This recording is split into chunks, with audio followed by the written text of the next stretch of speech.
Velho Testamento, o povo de Deus se aproximava do seu Deus em toda e qualquer situação de alegria, de tristeza, na fartura, na necessidade, no desafio, e assim deve ser a nossa vida, sempre reconhecer quem Ele é e buscá-lo, entronizá-lo em nossas vidas. Ele é maior que as circunstâncias, os momentos, e Ele também é o Senhor das bênçãos. O livro de Salmos, então, traz-nos essas experiências ricas do povo de Deus, se aproximando do seu Deus a partir da vida, da realidade da vida.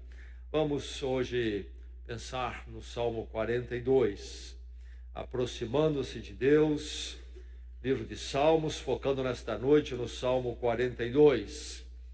E antes de lermos este Salmo para a nossa meditação, para a nossa bênção nesta noite, vamos recordar o menor dos Salmos, mas o Salmo que nos fala do grande chamado do livro dos Salmos todo.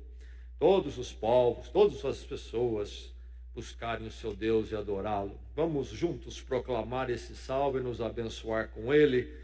Façamos assim: louvem o Senhor todas as nações, exaltem-no todos os povos, porque imenso é o seu amor leal por nós, e a fidelidade do Senhor dura para sempre. Aleluia. Salmo 42, a palavra de Deus que eu encontro nesta noite para abençoá-lo, fortalecê-lo, encorajá-lo. Que o seu coração esteja bem aberto para a palavra agora.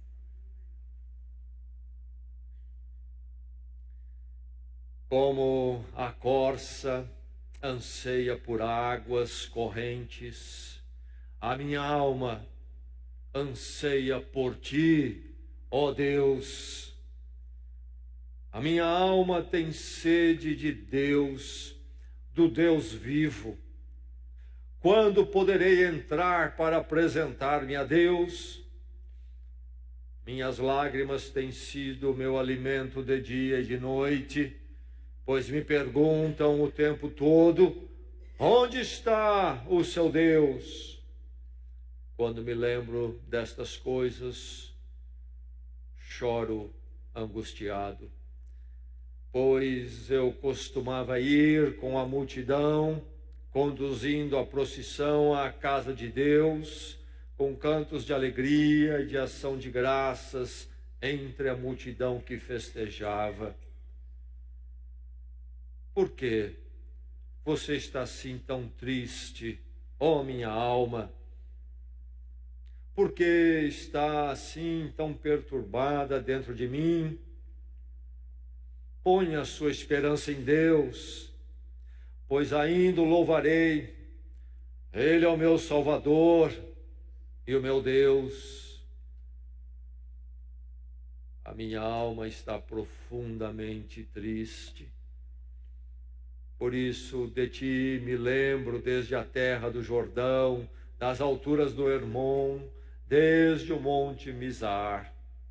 Abismo chama abismo ao rugir das tuas cachoeiras, todas as tuas ondas e vagalhões se abateram sobre mim. Concede-me o Senhor o seu fiel amor de dia, de noite esteja comigo a sua canção. É a minha oração ao Deus que me dá vida. Direi a Deus, minha rocha: por que te esqueceste de mim? Por que devo sair vagueando e pranteando, oprimido pelo inimigo? Até os meus ossos sofrem agonia mortal, quando os meus adversários zombam de mim, perguntando-me o tempo todo: onde está o seu Deus? Por que você está assim tão triste, ó minha alma? Por que está assim tão perturbada dentro de mim? Põe a sua esperança em Deus, pois ainda o louvarei. Ele é o meu Salvador e o meu Deus. Esta é a palavra do Senhor para a sua vida. Me lembro quando pela primeira vez me dei conta de que algo que se chama abatimento, tristeza, faz parte da vida humana, do ser humano. Meu pai foi pastor, eu me lembro que ele era pastor então, numa cidade pequena, no interior de São Paulo, e eu era um garoto, e na época, creio que eu estava por volta dos meus 7 anos de idade, e meu pai foi realizar um culto numa fazenda, para ali os trabalhadores da fazenda, numa noite, como ele fazia regularmente. E naquela noite, uma das pessoas que participavam, que eu creio que era membro da igreja na cidade, na qual meu pai era pastor, não foi à reunião. Meu pai foi informado de uma situação, e depois do culto então na fazenda, meu pai foi lá à Vila dos Colonos visitar aquela pessoa, e o garoto tinha ido com meu pai, só eu e ele, mais ninguém, nem meu irmão, nem minha mãe. Então lá fui eu também junto com ele, para dar uma passada na casa dessa pessoa que não tinha vindo ao culto, que sempre frequentava. E quando a porta se abriu para nos receber, lá estava este homem, havia trabalhado o dia todo na fazenda, lá estava ele ainda sem banho, aquela hora da noite, pessoas no sítio que normalmente vão para a cama cedo, sujo, desalinhado, com o semblante caído. E aí, então, lembro que meu pai se sentou, ficamos ali alguns minutos, não muito tempo, conversou com ele. Lembro que meu pai orou no final, e nós fomos embora. E quando sentamos no carro, eu disse para o meu pai: ele não tomou banho, não é? E eu me lembro do meu pai dizer para mim a resposta, e é aí que a ficha caiu, que a vida humana não é tão simples. Uma criança descobrindo. Ele disse para mim: ele está muito triste. Ele está muito triste. Eu não conseguia conceber alguém ficar tão triste e não tomar banho e ficar sujo. Havia um problema na vida dele, havia chegado uma surpresa desagradável. E ali estava aquele homem, talvez pensando no seu problema, nem banho tomou. Triste, abatido. O abatimento faz parte da vida humana, e certamente todos aqui diriam: eu já passei por isto. E pergunto: alguém aqui nesta noite abatido? Alguém triste de uma forma especial, marcante nesta noite? Esta palavra do Senhor aqui é para você. O Senhor o encontra onde você está. E você que talvez agora está no momento melhor, lembre-se dessa palavra, porque você vai precisar dela. Salmo 42, palavra do Senhor. Abatimento. Momentos que a vida nos apresenta, quando nossas forças são testadas ao limite, e somos achados faltando em nós mesmos. E vem a tristeza, vem o abatimento. Lembro-me do Senhor Jesus Cristo, conhecemos a história. Na noite da sua traição e prisão, ele vai ao Getsemane, aquele jardim de oliveiras, para orar. E ele convida então 3 dos seus para ir com ele mais adiante orar juntos. E ele diz: ore comigo, porque a minha alma está abatida até a morte. Se na dimensão humana, Deus conosco, Jesus Cristo, na dimensão humana, disse isto, quem somos nós para não enfrentar momentos assim? A minha alma está abatida até a morte, tal o sofrimento, a tristeza, algo que acompanha o ser humano, as nossas vidas. A antiga anotação do patrono da medicina, Hipócrates, lá por volta de 430 antes de Cristo, ele já havia notado que havia no ser humano, às vezes, esta fase que ele denominava da melancolia. Melancolia. O abatimento vem, a tristeza vem, e nesses dias nossos, a medicina, a categorização de um abatimento que se torna mais crônico, e aí chamam isso de depressão prolongado, com um efeito muito mais forte, e é chamada depressão. Bem, não sei até onde podemos separar essas linhas e categorias assim, mas podemos sim reconhecer que aquelas pessoas que entram então num estado tal, que nós chamamos de depressão, quando então esse abatimento fortíssimo, prolongado, inclusive com sintomas preocupantes, muitos inclusive alimentando pensamentos do suicídio. É-nos dito que hoje, no mundo de hoje, 300 milhões de pessoas sofrem de depressão e é a maior causa de outros problemas de saúde. Todo mundo afetado por depressão.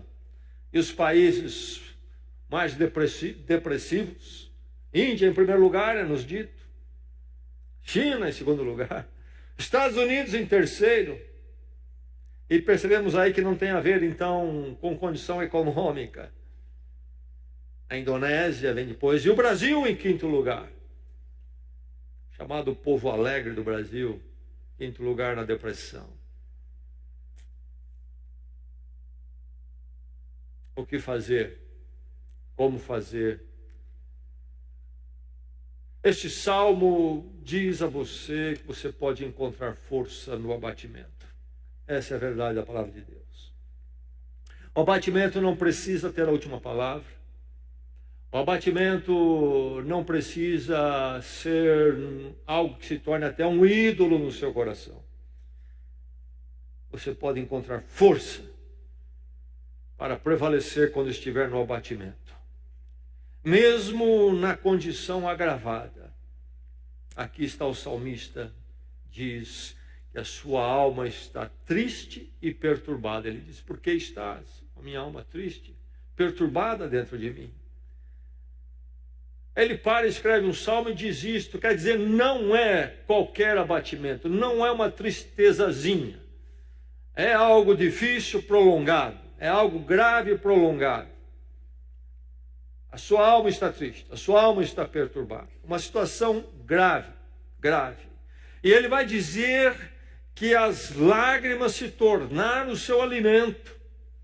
Este homem é um homem marcado nesses dias pelo derramar lágrimas. E ele diz, eu choro, diz mais nesse salmo, você ouviu? Ele diz, eu choro angustiado. Não é pouca coisa, é uma hora difícil. A coisa é tão grave que ele diz, até os meus ossos sofrem agonia mortal. Depressão, uma tristeza que até está atingindo o seu físico, algo que não é difícil de acontecer. E aí que ele diz então, como a corça anseia por águas correntes. Lembremos, ele está numa região que tem águas, território de Israel atual, naquela época. Ele vai falar aqui que ele está lá perto do Hermon, onde então tem as nascentes do Jordão, mas também logo mais tem terra árida. E ele lembra esta corça, em terras áridas ali, anseia por águas correntes, encontrar um riacho. Ele diz assim, como a corça anseia por águas correntes, a minha alma anseia por ti, ó Deus. Aquela hora, quando então há uma sede na alma, a hora tão difícil, e a alma está como que desfalecendo.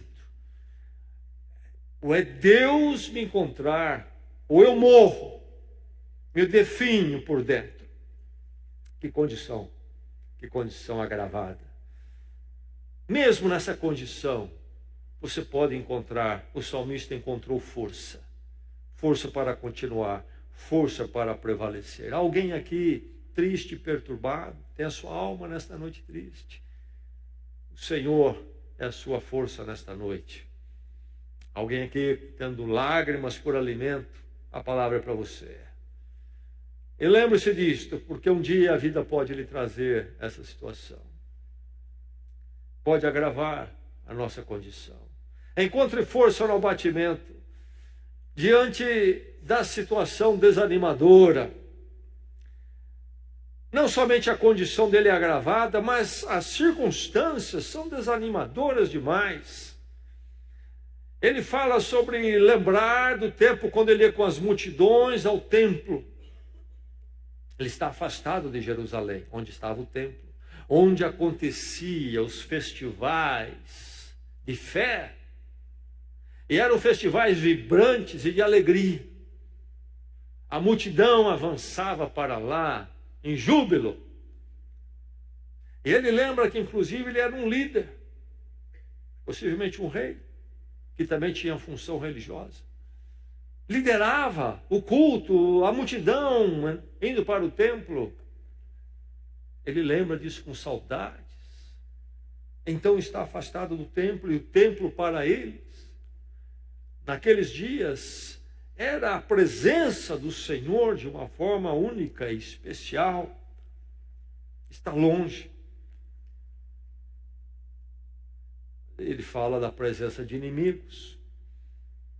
Ele possivelmente está lá no norte. Ele fala do Hermon, desde o Hermon fica no extremo norte, longe de Jerusalém. Por que ele está afastado de Jerusalém? Não sabemos. O que será que aconteceu que o forçou a ir para lá? Que contratempo foi este? Que circunstâncias, que situação que surgiu? Ele não está na sua cidade, onde ele quer estar. Algo veio sobre ele. Ele fala de inimigos. Não sabemos que inimigos são esses, como, mas são inimigos. Ele fala da presença de inimigos. Se não bastasse ter inimigos à sua volta, complicando o seu dia, ou talvez até sendo a causa da situação que ele está, ele diz que esses inimigos olham para ele e perguntam: onde é que está o seu Deus? O prazer do ímpio de debochar da fé. Já experimentou isto? Já experimentou isto? A verdade é que os inimigos aparecem, às vezes personificados, às vezes é uma pessoa, mas às vezes são circunstâncias, situações que são o nosso inimigo, na verdade. Circunstâncias que vêm, contratempos na vida. E mesmo que não seja então personificado, não são pessoas, parece que elas também zombam de nós, onde está o seu Deus, e começa a ressoar no nosso coração esta pergunta maldosa para quem está numa situação difícil. Ele vai até perguntar a Deus: por que te esqueceste de mim? Por que devo sair vagueando e pranteando, oprimido pelo inimigo? Que situação desanimadora. Alguém assim nesta noite aqui, a palavra é para você. A palavra é para você. Você não é o primeiro e nem será o último. E o que Deus fez por outros, pode fazer por você também. Lembre-se disto. Encontre força no abatimento. Encontre força no abatimento. Recorra à exortação. Você me ouviu? Recorra à exortação. Como é que se trata a depressão nesses dias? A parte da fé.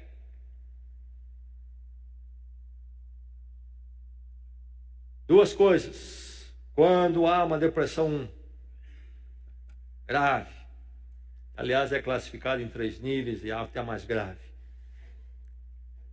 Entra-se com medicamento e entra-se com terapia. As duas coisas, dizem, são necessárias na proposta oferecida pela medicina atual. Li recentemente ainda, há uma questão, até que ponto os remédios realmente ajudam a pessoa depressiva. E li uma pesquisa recente dizendo que foi provado com essa pesquisa que ajuda sim, mas essas coisas a gente tem que olhar com muito cuidado, sempre outros interesses envolvidos. Mas dizem, é preciso a terapia. O que os homens, a parte da iluminação, da revelação da palavra, estão dizendo?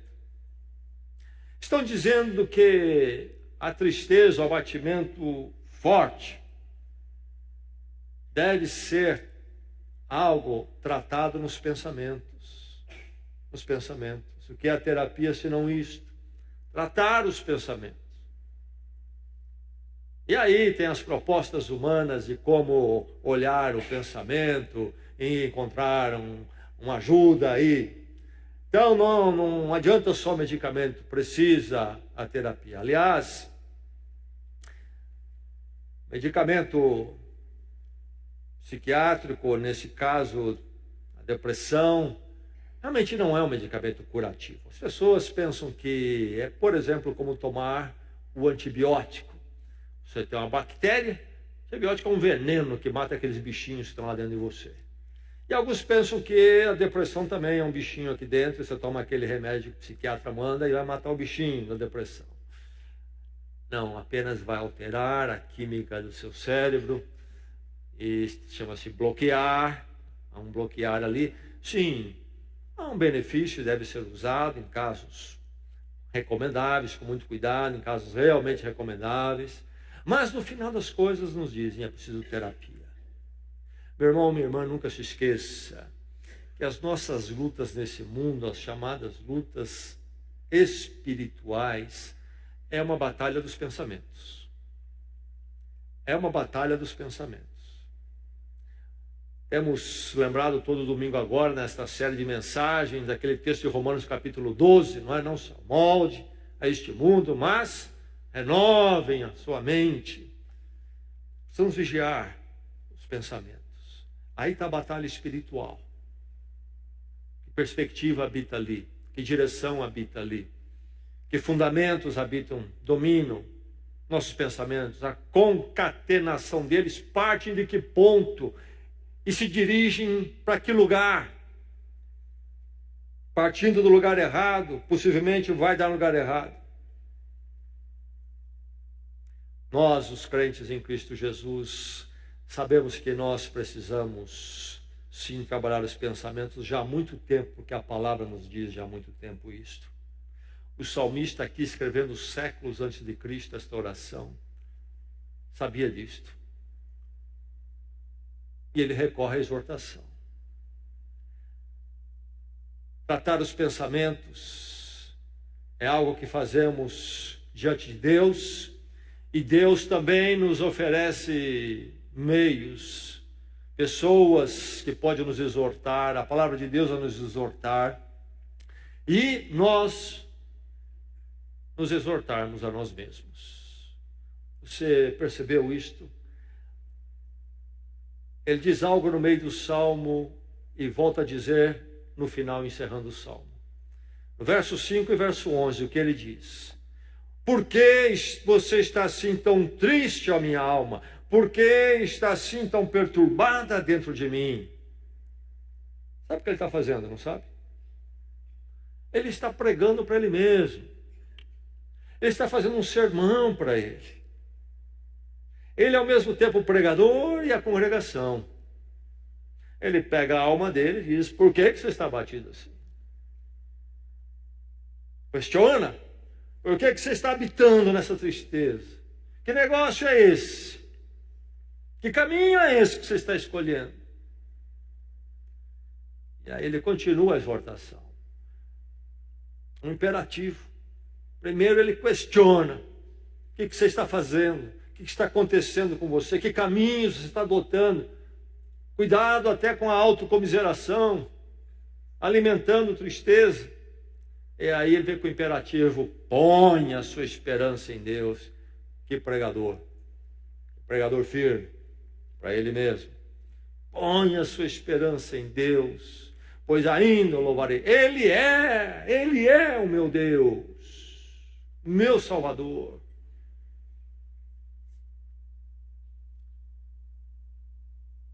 é preciso recorrer à exortação.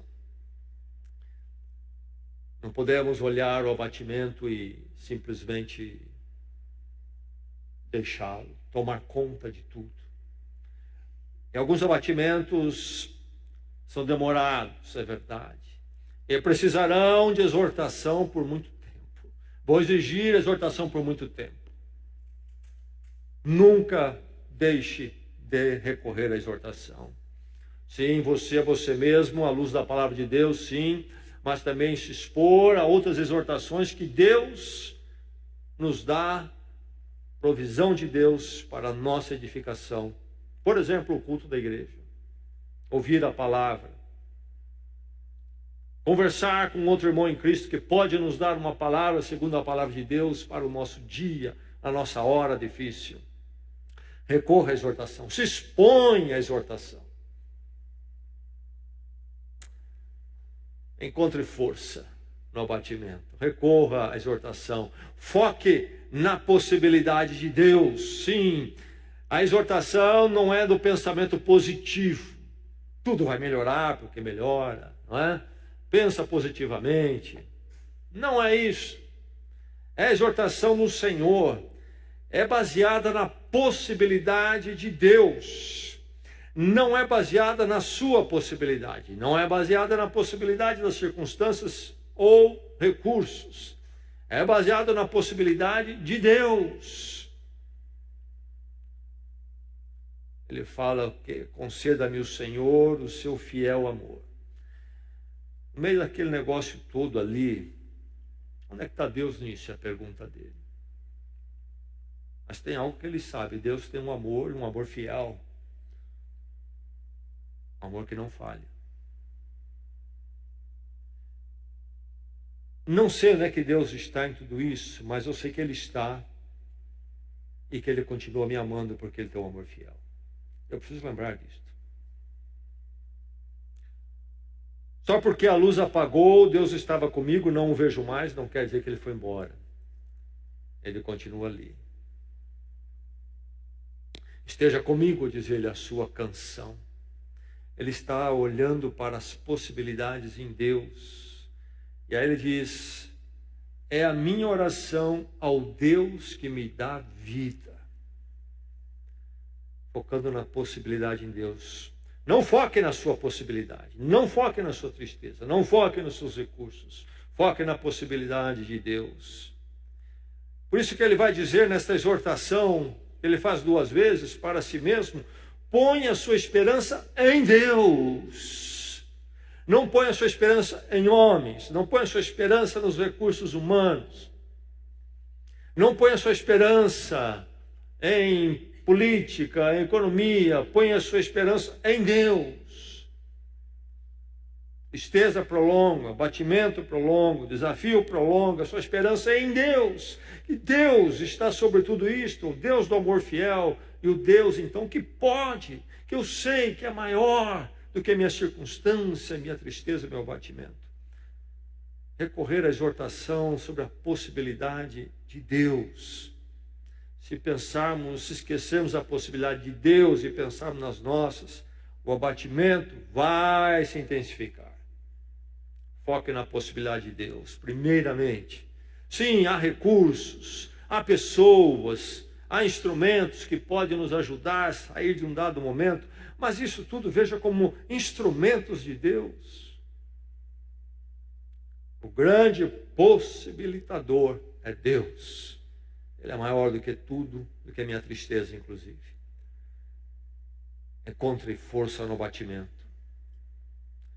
Nutra, então, a sua expectativa em Deus.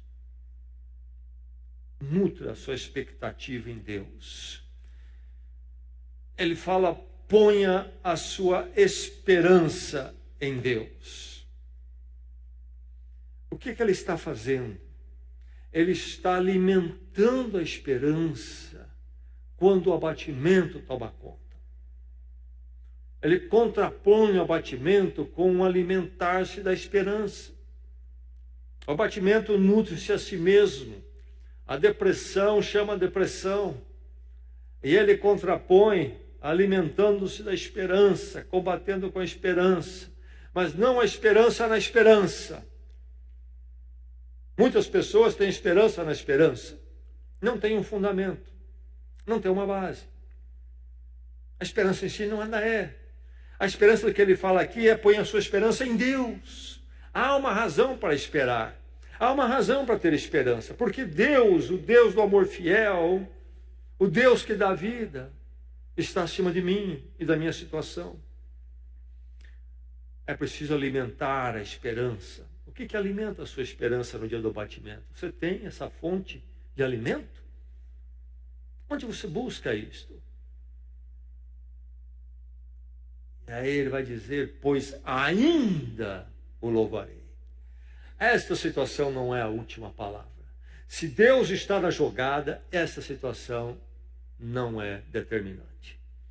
Deus é maior do que ela. Eu ainda o louvarei. Chegará ainda o dia, quando da tristeza eu partirei para o louvor. Louvado seja Deus por isso. Feliz é aquele que conhece isso e pode dizer: esse tesouro é meu. Minha esperança está em Deus. E eu posso me alimentar nisso, porque eu sei quem Ele é. E então eu posso saber que eu ainda o louvarei. Porque Deus tem a última palavra. Ele é o Deus do amor fiel, é o Deus que me sustenta e me dá vida. Nutrir sua expectativa em Deus. Alimentar a esperança, saber esperar. Recursos que Deus nos dá, a palavra nos ensina. O que fazer? Orar. Orar. Jesus chamou os discípulos para orar e disse: a minha alma está triste até a morte. Mas ele chamou para orar. A oração seja uma prática da sua vida, e quando chegar no batimento ela não seja uma novidade.